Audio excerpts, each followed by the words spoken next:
strength when I am weak. You are the treasure that I seek. Mga people, good morning mga mamshi. So, kakatapos lang namin mag-breakfast. Inuubos ko na lang yung aking coffee at ngayon may gagawin ako doon sa kwarto. Mag-aayos ako sa cabinet yung aking mga tinupi. Ang dami mga mamshi. And then may parating na naman na matutuyo. So, hindi talaga mauubos yung mga tupiin, labahin. Ay nako, Diyos ko Lord. Paulit-ulit lang na gawain talaga. So, inuubos ko lang yung aking coffee and then mag-ano-ano muna ako. Mag-scroll muna tayo dito sa YouTube before tayo magbakbakan doon sa kwarto. Ayaw ko kasi mga mamshi yung yung laman ng cabinet namin na as in sobrang kalat. Ayaw ko talaga.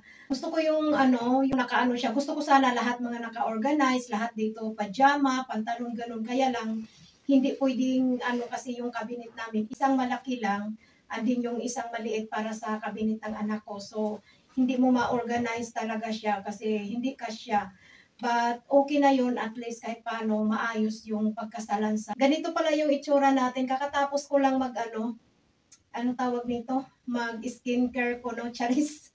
Ubusin ko lang tong coffee and then mag-scroll tayo dito sa while nagko-coffee. Hearts beat to the city streets.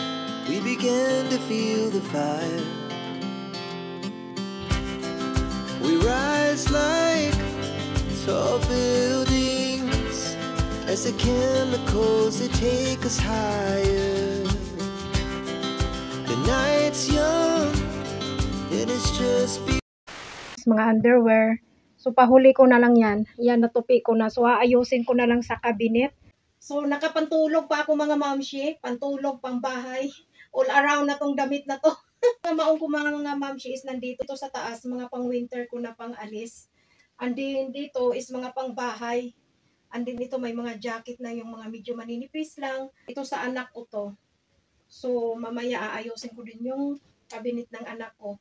Yung cabinet ng anak ko, ang madalas ko talaga yan inaayos mga mamshi. Halos araw-araw kasi ako ang kumukuha ng damit niya, maarte, marunong na mamili. So siya ang namimili tapos hablot lang siya ng hablot kaya madalas talaga magulo yung cabinet niya. Ayaw na ayaw ko talaga yung pagbukas ko ng cabinet na nagkakalat yung mga damit. Ngayon mag-start na tayo mga mamshi minsan tayo sa oras kasi yung gawain hindi natatapos.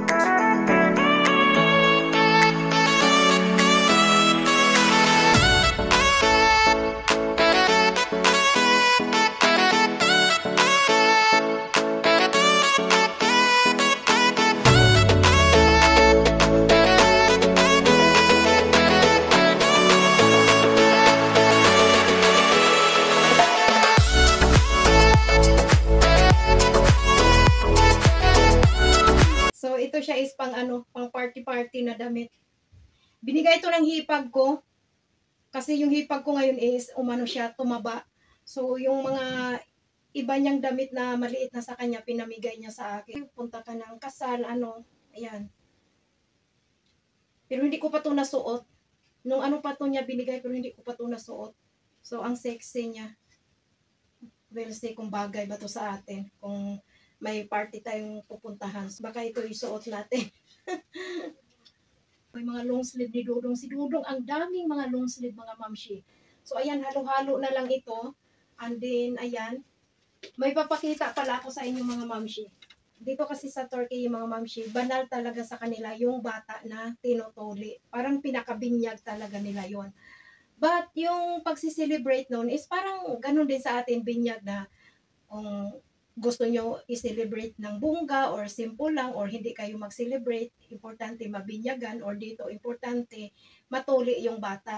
So, pag maghanda kayo mga mamshi ng ito ang ipapasuot nyo sa bata. Ayan. Pero yung anak ko, hindi ko pa siya nahandaan. Matagal na yan siya natuli, but hindi pa namin nahandaan.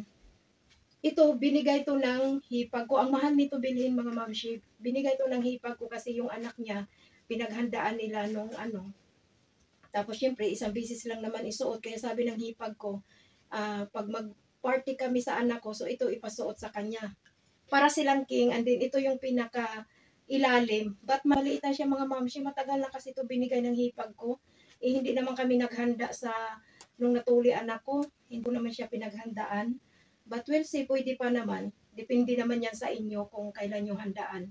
So, ito, and then magpaan sila ng itim, and then parang meron silang yung parang mahabang tawag sa Bisaya, baston, iwan ko ano bang tawag niyan. Basta para silang king, and then may sombrero sila na parang siya sa likod, na punit nga. So, ganyan. Yan. 2,000 years later. Dahil nag-cravings ako ng sushi, actually nung ano pa, 2 weeks ago na yata, nabili ko yung aking sushi rice. But hindi ako nakagawa ng sushi kasi nag-antay talaga ako na makabili ako nitong crab stick or crab meat. Dahil nung nagpunta ako dun sa ano, wala akong nabiling ganito. So gusto ko kasi may ganito. Mas masarap ang sushi pag may ganito. Yung aking gagawin na sushi, walang seaweed. Kasi ang hirap bumili dito ng seaweed. Kung meron man, hahanapin mo siya ng ano, andin, napakamahal. So, ba't ko papahirapan yung aking sarili? Pwede naman tayo gumawa ng sushi without seaweed. So, ang aking halo lang nito mga mamshi, ito na prepare ko na. Carrots, ayan, may carrots, cucumber, at saka itong crab stick. So, ito lang yung aking halo. Wala din akong nabiling avocado. Although merong mga avocado sa supermarket, but mga hilaw. Mag-antay pa ako ng ilang days bago mahinog. Gusto ko na kumain talaga ng sushi, kaya okay na lang yung kahit walang avocado. But dito ko sinain yung aking sushi rice. Kasi maiksi yung extension ng yung ano, wire ng aking maliit na rice cooker. Yung extension kasi doon sa kusina is ginamit doon. Nagpalit ng mga router dito ng mga wifi. Walang bayad yon sa kanila ang router. Iwan ko bakit ganun, pinalitan nila. So, ayun. Ginamit yung extension namin doon. Medyo mahirapan ako nito mga mamshi maggawa ng aking sushi dahil walang seaweed. And then wala ako nung rolling mat, yung pang ano ng sushi, yung parang pag ganun-ganun mo. So, wala ako nun. Sariling sikap kung paano ko siya magawa na ma-roll, but dahil gustong-gusto ko kumain, kaya gagawa talaga ako ng paraan. Kasi kung bibili naman sa ano, meron namang nabibiling mga sushi but napakamahal. Mabibitin ka like nung birthday ko na kumain kami sa sushi restaurant. So, nabitin ako kasi isang order. 6 pieces lang tapos maliliit. Pero ang sarap niya. Eh kung mag-order ka ng mag-order nako, ang laki ng babayaran mo. So, ayan, maggawa tayo ng sushi, homemade sushi. So, ipapakita ko sa inyo mga mamshi mamaya yung ating finished product. Wanna forget you.